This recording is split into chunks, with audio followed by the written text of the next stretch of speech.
Olá, pessoal, e bem-vindos ao nosso explainer. Hoje, o nosso mergulho vai ser fundo, sabe? É quase como fazer uma biópsia digital na arquitetura de uma inteligência artificial que é, bem, especialista. A gente vai desvendar o que faz uma IA deixar de ser só mais uma ferramenta genérica para se tornar uma parceira de negócios de elite, sabe? Com aquela pegada de startup e uma precisão que é literalmente cirúrgica. Ok, vamos começar por aqui. Olha só essa frase.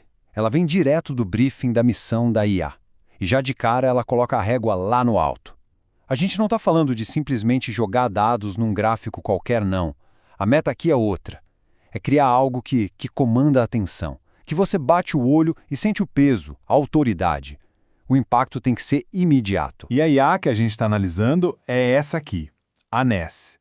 E olha, o objetivo dela não é nem um pouco modesto. Pensa só, a meta é entregar um resultado com um nível de sofisticação, de clareza, que você esperaria ver numa reunião das maiores empresas do mundo. É como se eles pegassem o padrão de excelência global, tipo o S&P 500, e dissessem, ok, vamos aplicar isso aqui direto no coração de um gigante aqui do Brasil. Beleza, mas aí fica a pergunta, né? Como é que se constrói um negócio desses? Como você pega um modelo de linguagem que por natureza é genérico e transforma ele num especialista com esse calibre todo?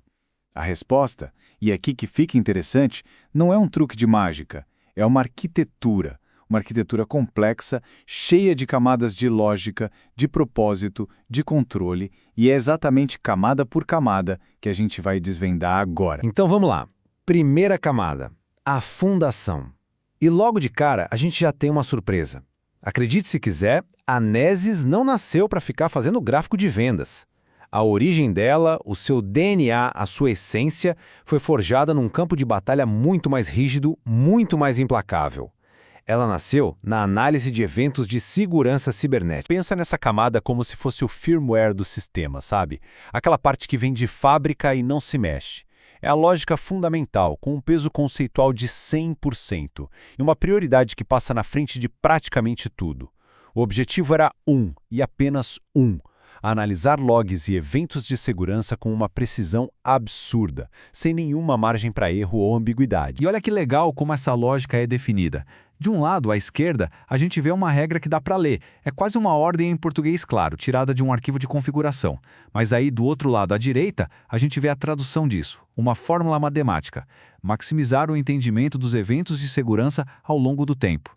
Isso aqui é genial, porque transforma uma simples instrução numa lei matemática da qual a IA não pode escapar. E essa base matemática, claro, se transforma em regras super rígidas. Tipo, o acesso a qualquer dado fora do seu escopo, proibido. A chance de gerar qualquer coisa que não esteja perfeitamente alinhada com os dados de segurança, zero. Não é baixa, é zero. Qualquer conclusão que ela tira tem que ser justificada com evidência concreta. E a autoauditoria, que a gente vai ver daqui a pouco, é inegociável.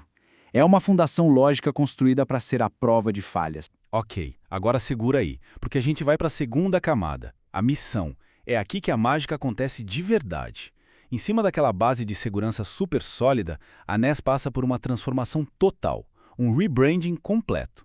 Ela recebe uma missão novinha em folha, virar uma especialista em inteligência de negócios para ninguém menos que a Coca-Cola FEMSA Brasil. A virada de chave é tão grande que até a identidade visual que ela precisa usar é redefinida com as cores da marca. Vermelho, preto, branco, incrível. E como eles fazem essa mágica?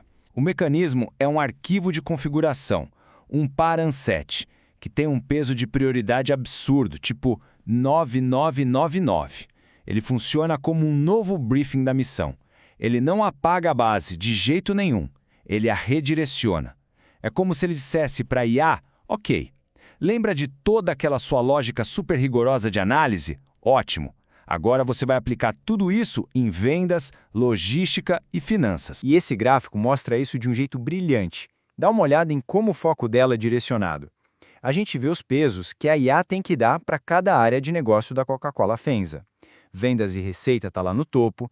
Logo depois vem operações, supply chain, finanças. Cara, a IA não está só recebendo dados aleatórios. Ela está sendo ensinada sobre quais são as prioridades do negócio. É exatamente o mesmo processo que um executivo novo passaria. Mas para mim a parte mais fascinante é esta aqui. A Ness não é só uma máquina de seguir ordens. Olha só esse gráfico. A maior parte do tempo, beleza, ela usa formatos que a gente já conhece e confia. Mas tem ali uma fatia de 14% dedicada à geração experimental. O que isso quer dizer?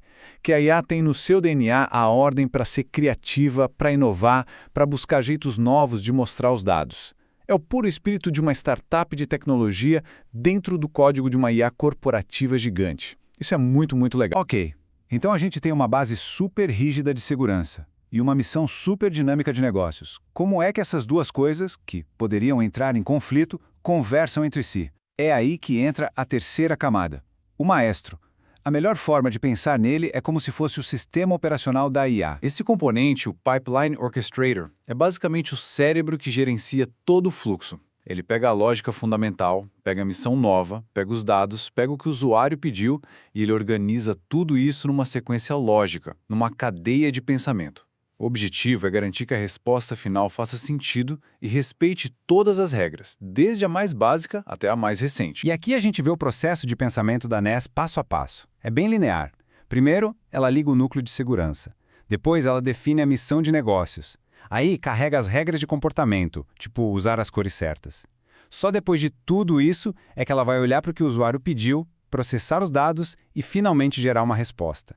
É como uma cascata, uma coisa depois da outra, o que garante que aquela base fundamental lá do começo nunca, jamais seja violada. E agora, a gente chega na camada final. E essa, na minha opinião, é a mais impressionante de todas, a consciência. Porque depois de fazer todo esse trabalho, a NES não só entrega o resultado e pronto. Não, ela para. Ela respira, metaforicamente, claro, e ela audita a si mesma. A cada resposta, sem nenhuma exceção, a NES é obrigada a se autoavaliar. E não é uma avaliação qualquer. É uma matriz com 100 critérios diferentes. Pensa nisso.